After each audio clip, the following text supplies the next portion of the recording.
Today in our episode 2 of Social Recruiters, we're going to talk about the employer brand story and employer branding and what that means in terms of the social recruitment process, things that you need to think about when you're creating landing pages, when you're doing a microsite for your career section, adding to your website within your career section, all of that stuff.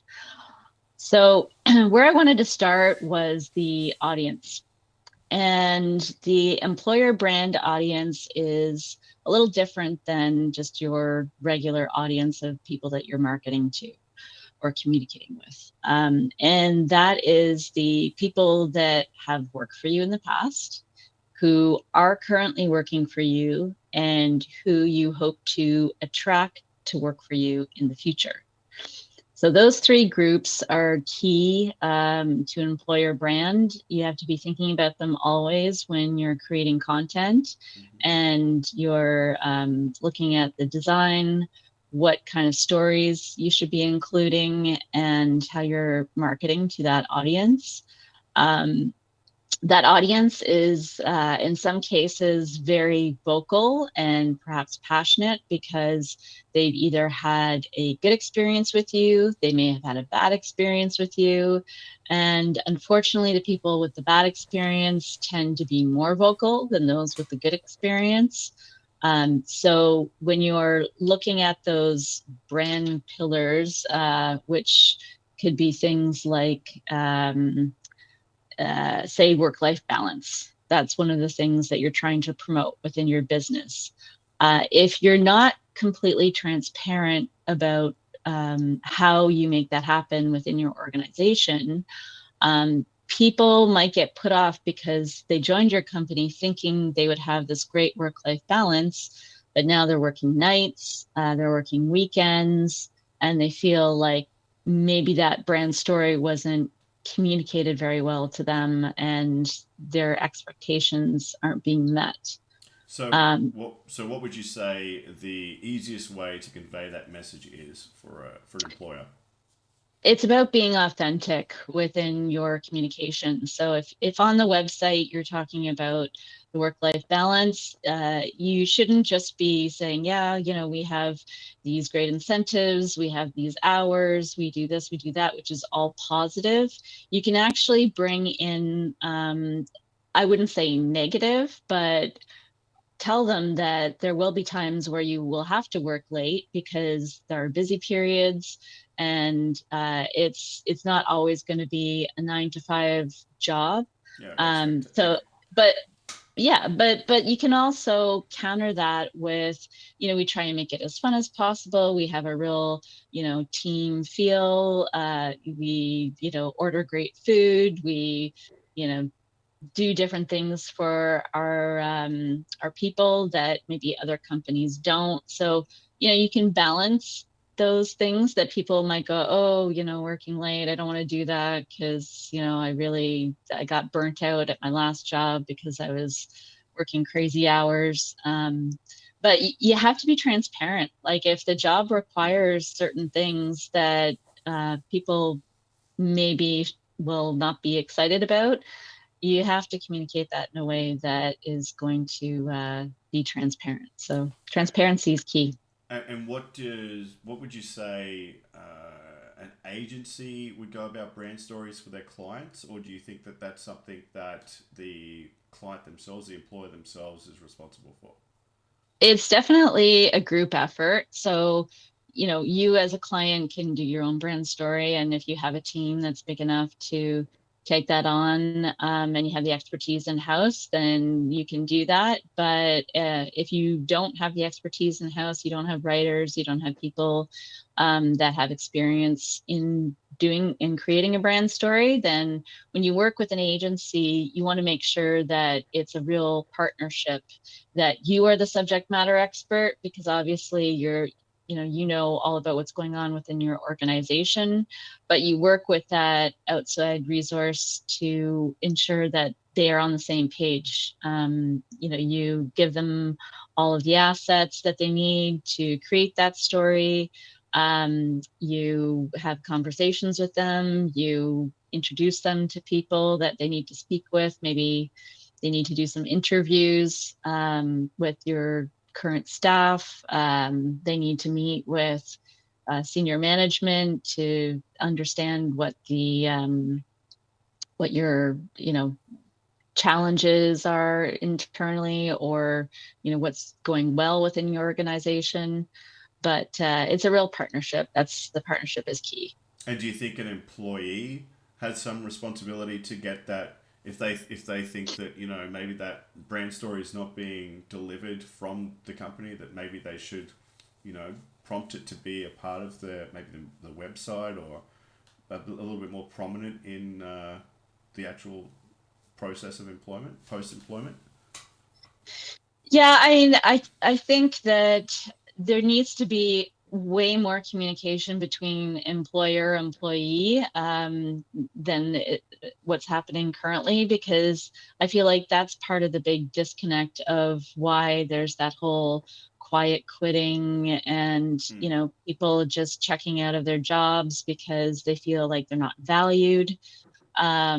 So, showing value towards your employees, making sure that they understand that the work that they're doing is beneficial to the company and that people care.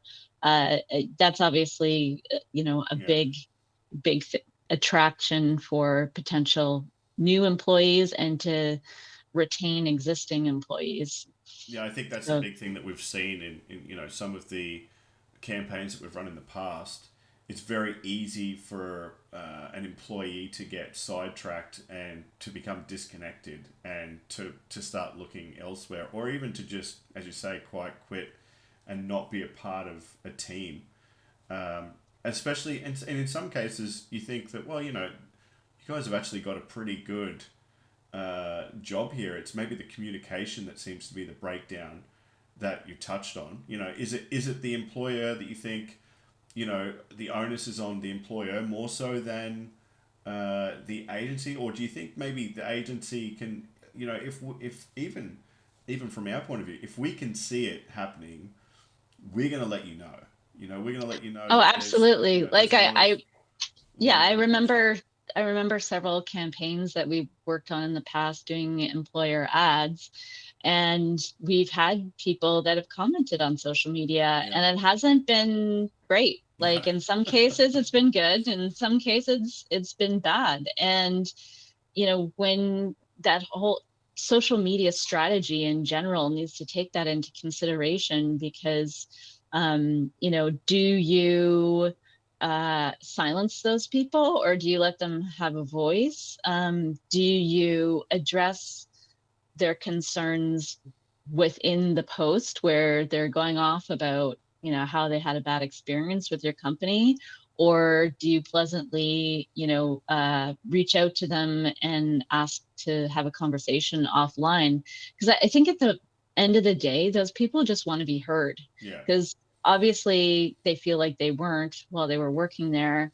But if the first step is acknowledgement, and you have a process in place to address those comments, that is going to, you might not be able to appease that person, because not everyone can be appeased, but you need a process in place to deal with that. Definitely, definitely. I think employees need to be aware of as well that there's a very thin line between defamation and getting yourself in a lot of trouble from going on there and venting stuff that maybe you probably should keep to yourself. I mean, in certain circumstances, are you reviewing the business, or are you just out there to slander the business name because you've had issues in the past? I think that's important for people to understand on social media as well, whether it's a job placement ad, or if they're just out there, you know, I used to work for a certain company, XYZ, and this company did this, and I'm going to tell everybody about it.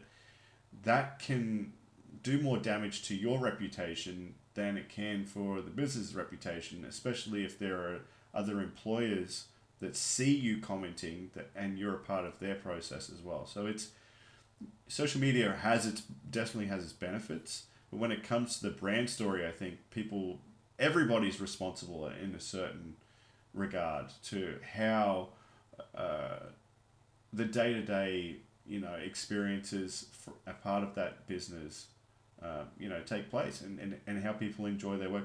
As an employee, you've got a responsibility to tell them, this is not what I signed up for.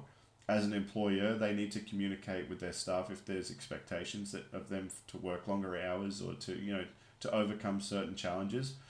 I mean, the pandemic alone has been such a challenge for everybody, employers, employees. Um, that Yeah, alone because they're itself. all trying to figure things out in real time. Exactly. And it's not like they had a lot of time to plan ahead, and Yeah. they maybe, if they weren't remote to start with and then they went remote, like that is a challenge into onto itself.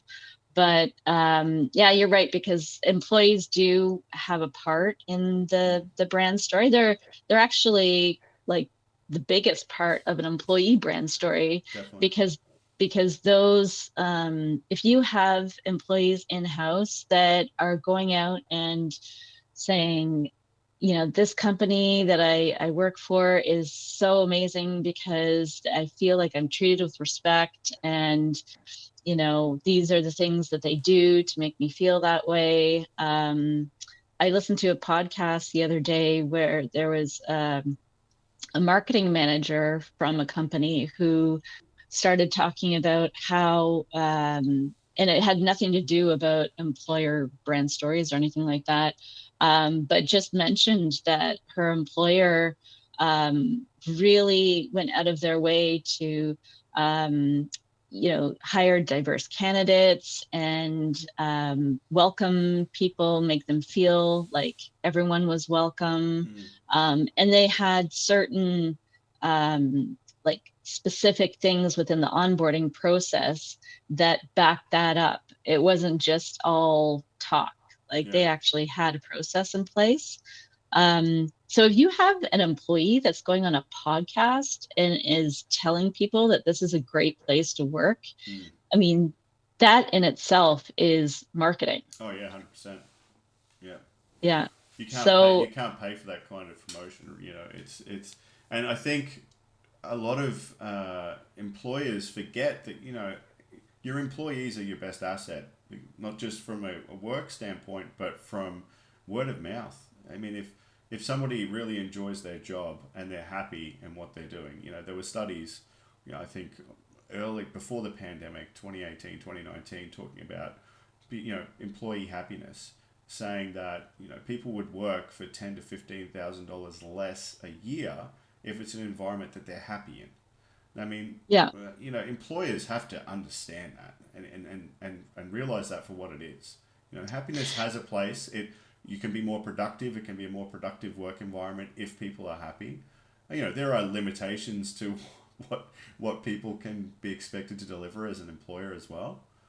But Well, and I think being proud to work somewhere can really make someone excited to go to their job every day. So maybe it's not that they directly are doing something, but if the company that they work for, like there's a couple of brand stories that come to mind. Sherman-Williams is actually an interesting one, because they, on their website, they talk about how these different landmarks all around the world are using their paint. mm, And they highlight these kind of interesting little stories about how the process, and how proud they are that these monuments that are so well known around the world have used their paint, and that instills pride in the workforce as well. Like when you see that, oh yeah, wow, like we're doing cool things and I'm a part of that. uh, SAP is another example. They, on their website, have a really big career section where they highlight different things that employees are doing internally that are making a difference. mm-hmm, They have a mentorship program, which is great. That starting from the bottom, you have a mentor and you can work with someone all the way through your employment journey. So they highlight all of those things within their website. When people see that and they see that this company is really focused on their employees, and the company itself is an inspiring place to work, Yeah. then that really hits home for a lot of people. So, what would you say are the three main takeaways for a brand story that are really crucial to the success of a brand story for a business? Authenticity is number one. You want to make sure that when you're crafting a story, that it doesn't come off as formulaic and you're just kind of talking the talk just so that you can hire a mass amount of people. Um, Also, just in an engaging story that is from the heart, like an emotional story, which means you can bring the people into the story Mm-hmm. that work for you, highlight some of the things that they're doing, um, so that it shows other people when they get a job there that, oh wow, like I might be highlighted too. If I do a really good job at what I'm doing, then maybe I'll end up on this site, or I'll end up in social media or something like that. Mm-hmm. Um, and then also just being transparent, you know, telling the good with the bad. Um, those stories, Challenges and hurdles that they've had to overcome. Yeah. yeah, Yeah. yeah, because every company has challenges. Okay. So we're going to try and wrap things up for our brand story podcast. Thanks, Shannon, for running through everything today. Is there anything you want to say in closing? No, I mean, we talk about a lot of this on social media. We're on LinkedIn and Facebook. If you're interested in following us, you can follow us at the Social Recruiters. And All of our if you want, information will be all of linked. our information will be linked everywhere. Yep. And if someone wants to work with us to develop their brand story, they can always book a meeting and reach out.